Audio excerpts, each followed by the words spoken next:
নিষেধাজ্ঞার পরও শহর জুড়ে দেদার বিক্রি হয়েছে নিষিদ্ধ বাজি। দীপাবলির আগেই বিভিন্ন জায়গায় তল্লাশি চালিয়ে প্রচুর বাজি উদ্ধার করেছে পুলিশ। সেই অভিযান জারি থাকলো কালীপুজোর রাতেও। সোমবার 800 কেজির বেশি বাজি উদ্ধার করা হয়েছে। গ্রেপ্তারির সংখ্যা ছাড়িয়েছে 100। তবে এর মধ্যে খানিক স্বস্তির খবর দিল কলকাতা পুলিশ কমিশনার মনোজ বর্মা। 600 জনেরও বেশি মানুষকে গ্রেপ্তার করে কলকাতা পুলিশ।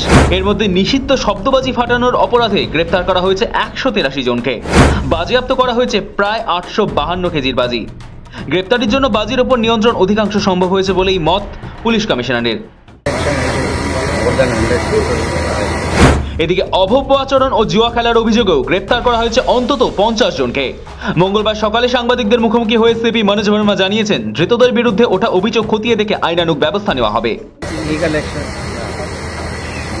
হাইকোর্টের নির্দেশ মেনে এবারে কালীপুজোয় রাজ্যের রাত 8টা থেকে রাত 10টা পর্যন্ত পরিবেশ বান্ধব সবুজ বাজি ফাটানোর অনুমতি ছিল।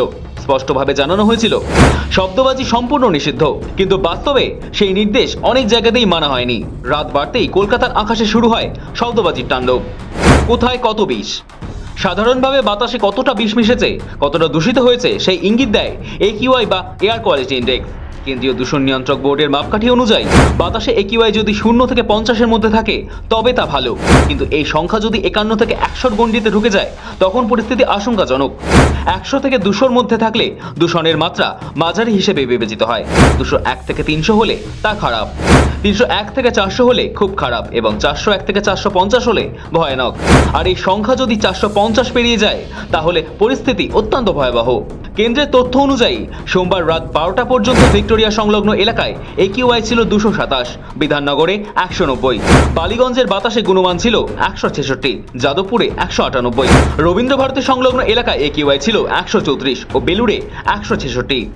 সোমবার রাত 10:30 থেকে 11টার মধ্যে শহরের একাধিক এলাকায় বিকট শব্দবাজির আওয়াজ শোনা যায়। সল্টলেক, বেলগাছিয়া, গড়িয়া, নিউ টাউন, টালিগঞ্জ বিভিন্ন এলাকা থেকে শব্দবাজি ফাটানোর অভিযোগ ওঠে। তবে কলকাতা পুলিশ কমিশনার দাবি করেছেন, গত বছরের তুলনায় এবছর শব্দ দূষণের মাত্রা অনেকটাই কম।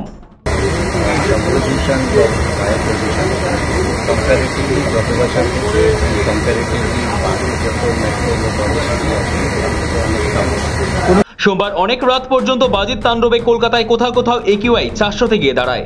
তবে সকাল হতেই সেটা এক ধাক্কায় কমতে শুরু করে। ভোরের কলকাতায় AQI 272 এবং পরে 194-তে গিয়ে দাঁড়ায়।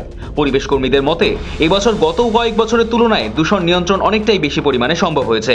কলকাতা পুলিশ কমিশনার মনোজ বর্মা দাবি করেন, সারা রাত কলকাতা পুলিশ কড়া নজরদারি চালিয়েছে।